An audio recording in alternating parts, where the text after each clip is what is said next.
Welcome to the Breakfast Leadership Show, a top 2% global podcast and one of California's top leadership shows.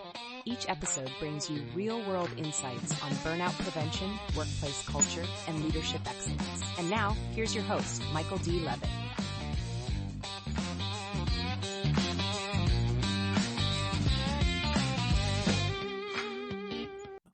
Of the world's growth today. Like more and more people want to build their own thing and develop themselves. And I love also how you keep it down to earth, conversational and applicable. You had Nico on the other day talking about crypto. I love that episode. So for those of you listening, do me a favor and leave Michael a 5-star review so he can get his messages further out into the world.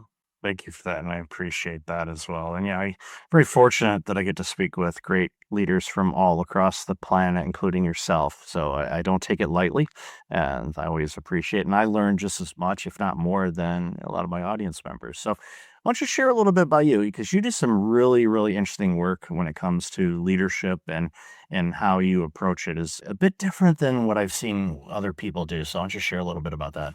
Absolutely. I like to say I'm a recovering illusionist. I arrived here in America with nothing but 2 suitcases and a deck of cards, and I rebuilt my career in magic. First of all, started performing magic with cards in local bars and restaurants, and $20 a night was a good night for me. Got my visa approved, and I started doing larger shows on cruise ships and television, and my career grew really fast. And to a point where I looked in the mirror and I was really unfulfilled. The dream that I had was the one I was living, but it felt really hollow just getting the audience to ask themselves the question, how did you do the trick? Because at the end of the day, I didn't care if they figured it out. All I thought about was what did they take away from the experience? And in that transition, going from crashing with my health, rebuilding my career, I had lost everything. And a person gave me the book, The Power of Your Subconscious Mind by Dr. Joseph Murphy. And I started reading that and I realized I'm not my thoughts. I can actually guide them.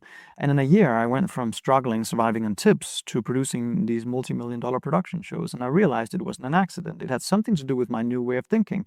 And I became obsessed with finding out more. So I studied personal development, quantum physics, spirituality, trying to figure out what the heck happened to me. And I made a decision at the time that I was going to quit entertainment, take everything that I had learned, keep studying, work with the best in the world in personal development, and bring together those two worlds. And that's what I did. In 2016, I attracted Bob Proctor into my life. He became a good friend of mine. He was recognized as one of the global thought leaders in personal development at the time. And he and I co-created a program called The Secret to Real Magic. I copyrighted Real Magic Live, which is now a hybrid between a show and a seminar. We've helped 10,000 clients. We've generated a little north of $12 million in 8 years. And today I lead a team of 5 people who are all committed to helping millions of people in the future lead better, richer, and more fulfilling lives. And that's the short version of the story. Yeah, you had me at Bob Proctor. I'm just kidding. No, Mr. Proctor, legendary when it comes to, and you were fortunate enough to work with him. And I've had the pleasure to know people that have worked with him, and they all say the same thing. It's like, what you saw, on the stages and in the videos and things like that was the same person you saw, when you're just sitting at a coffee table having a conversation about anything.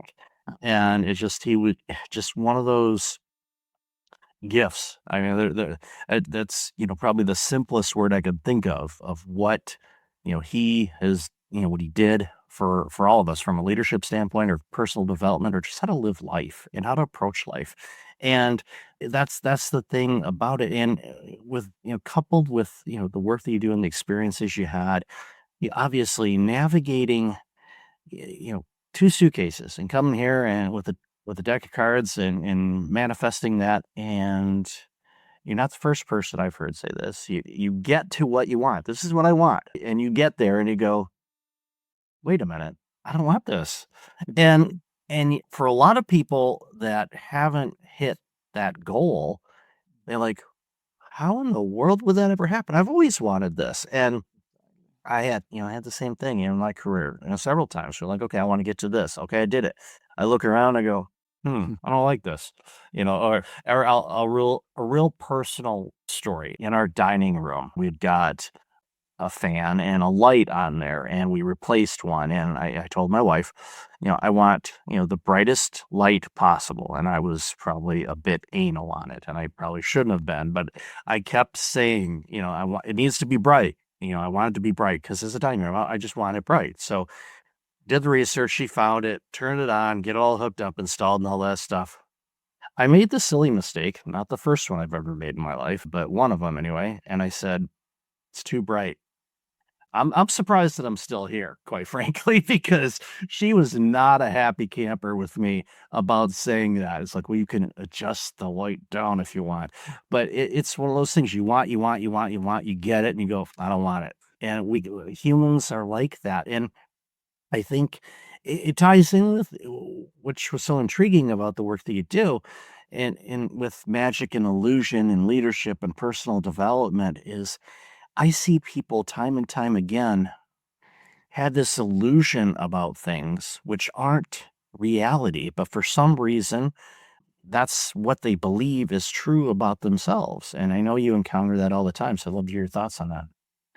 Well, it's great question, Michael. It's not who we are that holds us back really, because there's infinite potential within us, and that's what keeps seeking expression within through us and the goals that we set, which is the reason why once we get there, we realize it wasn't about the goal in the first place. It was about the growth.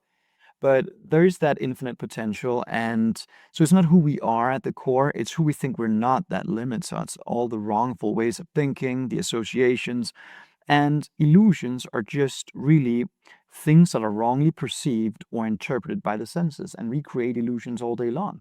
In fact, I brought one here. I'm going to illustrate it for you. Here's a multi-dimensional domino brick. On this page, there's one dot. On this page, you see 4. On this page, you see 3. On this page, you see 6. Your mind created an illusion about what you saw. Your mind finished a pattern. You saw 3 dots or you saw 1. We never seen this pattern before, so we didn't see it. The mind finished the story. We finish stories all day long, or our mind does it on our behalf. Of course, the same was true on this side. You saw 6 dots or you saw 4. The mind never seen this pattern, so of course we didn't see it. Now, as an illusionist, our job is to keep challenging those assumptions, and if I've done it correctly, you will see 3 dots on this side and you would see 8 on that. But that's an example of what an illusion actually is. It's a story, a false narrative, and as business owners, we construct those illusions and we fall prey to them. So we think it's about the market, the economy, the leads, the strategy, when in fact it's about oftentimes our own belief in ourselves, our self-image, what we believe to be true at the core. So the more we change our assumptions, the more we change the way we see things, and the more the illusions crumble. There's, generally speaking, 5 predominant illusions that most people have, and either one of those 5 is the primary. So there's the hustle and hype. I'm gonna run fast, work hard. There's an association in our mind that says time is money. So a lot of business owners kill themselves slowly. They just don't know they're doing it to themselves. What they haven't learned is to raise their value level high enough to where they can create what they want in the time frame that they want. Then the next one is luck. We stake our odds on something outside of ourselves, hoping that things will change, the economy, the investor, whatever. I lived in a city called Las Vegas 5 years too long, and people travel there from the entire world to gamble on anything outside of themselves. And that's a perfect illustration. We have fear. A lot of business owners fear, constantly fear. And like Bob Proctor said, fear can kill you faster than a speeding bullet can. And it really can. Fear is a mental disease, and we can rid ourselves of it by integrating faith. Faith based on understanding and a higher level of awareness. But faith and fear both demand we believe in stuff we can't see. But that's the third illusion. The fourth one is lack and limitation. So we're conditioned to look for resources outside of ourselves and measure everything that isn't there, as opposed to developing the inner resourcefulness. Like Bob said, we're already rich. Most people are just a little short of cash. So it's just a matter of developing a higher level of consciousness. And then we become more resourceful. And that's the real key. And the fifth one is knowledge. My gosh, people are so stuck. If I just need more knowledge. If knowledge was the gig, the deal, ChatGPT would have solved all the world's problems, but it hasn't. And so people still strive for the next education, the next course, the next program, thinking that that's the golden ticket.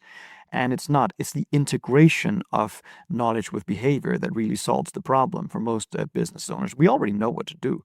Most people are just not programmed to do it. So they have that conflict, and it gets bigger and bigger. The older they get, the bigger the difference between what they know and what they actually execute on. And that's one of the things we work with in our illusion to integration framework, because none of us need more information. We just need to integrate more of what we already know habitually. And that's when results start to change. So, thank you for sharing the chat GPT analogy. It's like everybody thinks, okay, everything's going to be solved. It's like, yeah, it depends on what everything is, because everything to me is different for everything to somebody else. And I think that, i- reflecting on this a bit, it, it comes to a situation where, you said fear or faith, both of them are, you have to believe in what you can't see.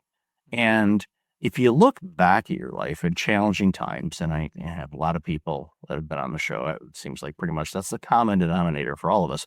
We've all been through something, or, maybe a few things. We got through it. And maybe not unscathed, but, when I turn this body in, I want it to be fully used up. I don't want to leave anything behind. Why? Because I want to experience life. It's not this fear I'm going to miss something. It's more of I want to experience things and learn from it and grow from it and say, okay, how do I implement this new knowledge with something? And there's so many of us, we're all guilty of this where, we'll see a lead magnet, we'll download the free PDF. Our download folders have hundreds, if not thousands, of PDFs that we never read. And now you could use AI and say, hey, summarize all these for me. But, it's a side pro tip if you want to. But again, it comes down to, are you just collecting information, or are you actually doing something with it? Are you growing from this? What's your goals? Go ahead. No, I was just going to piggyback on that because it's important what you're saying. We won't integrate and we won't do things if we don't have a desire back of it. Desire is the unexpressed possibility within, seeking expression without, with, and through us. And that's where it begins. That is the cornerstone. Like, if I don't have a burning desire for a better result, I just won't do much. I will gather the information, my body won't move. And I won't understand, I don't understand why I don't move on the opportunities, why I don't do the things I know I should be doing.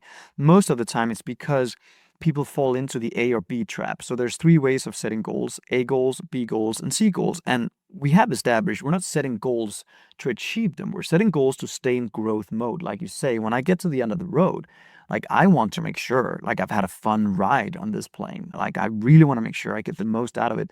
So we are desiring better, but most people set an A goal is what they know how to do. There's no growth there. There's no inspiration. B goal, excuse me, A goal, what we have done in the past, what I know how to do.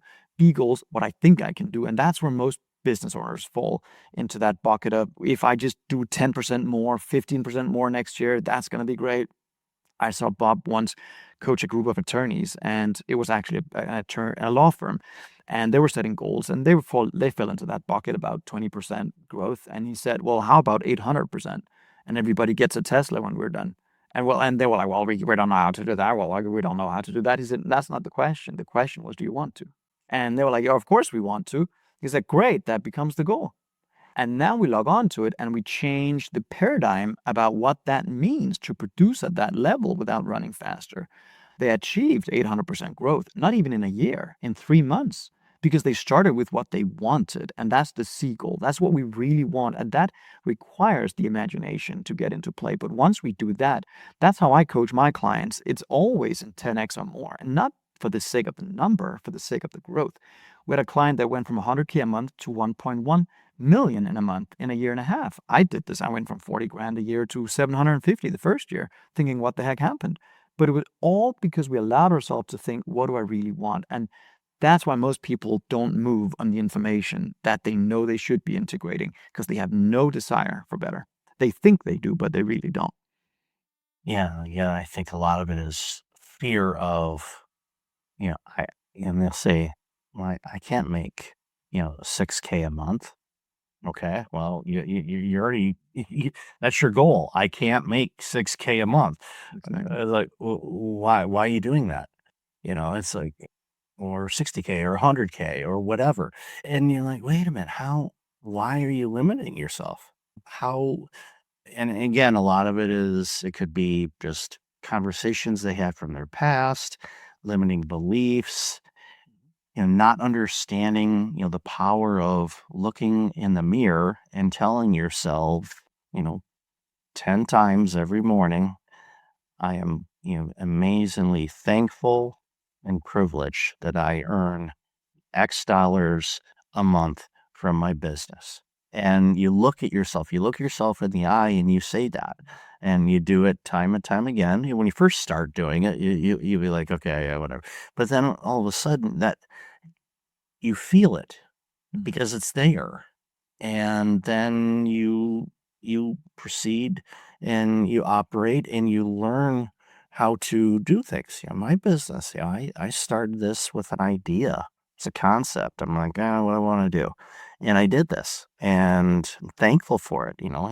It created it, and grows. It continues to grow. At this time of the recording, in the next week or so, I kind of do all right, let's dream. Let's think. What do we want to do next year on this? What's really resonating with us? What are those, I don't want to call them stretch goals, but it's like, okay, what are some goals you want to do? Ignore, I don't think I can do this, or the economy, or tariffs, or throw all that out of the window, please. Even during the Great Depression in the 1920s, people were very, very wealthy. They did very well. So don't fall into that prosperity or lack thereof kind of thing. If prosperity is your thing, it may be, I want to be in the best shape of my life. Okay. Well, great. And imagine that. What does that feel like? What does that look like? Just make it real. And when you do that, anytime those elements of doubt come in, you go, you know what? Thank you. I appreciate this. This is exercise I do myself all the time. It's like if I have a negative thought come in or a depressive thought or something like that, I literally will, when I can, recognize it and go, oh, hi, thought. I'm not really sure why you're here, but welcome. I acknowledge you that you're here. I'm not trying to pretend you're not, but I understand you're here. Why don't you have a seat? I'm going to write down your concerns. That's an exercise I do. I write it down. It's like, okay, we've got it documented. We're going to address it. And then that thought goes away. And I continue down the path that I was on before that thought came to mind. And it's, again, these are different techniques I've picked up from either Proctor or Tracy or Jim Rohn or, Tony Robbins, or even, there's so many different people out there that have shared similar things, but with their own gifts in experiences. And again, it's, for me, you learn from them and go, okay, how is that resonating with me? Does that feel like something that I want to learn more about? And but have the momentum and the desire to learn, not just, like you said, collect a PDF and never do anything with it. 100%. Absolutely. I agree. So in this world that we're in right now, especially we mentioned ChatGPT and AI before, what are some things that people can do from your viewpoint and your expertise to navigate these? I mean, times always change. I mean, I'm old enough to see, before we had remote controls for our television, to we can watch television on our watch if we wanted to. How Get Smart of us, if they're old of us enough to remember that show. But where do you see things going as far as personal development and leadership and all that? Do you see AI as a crutch, or do you see it, if used correctly, can help amplify what people want to do in life?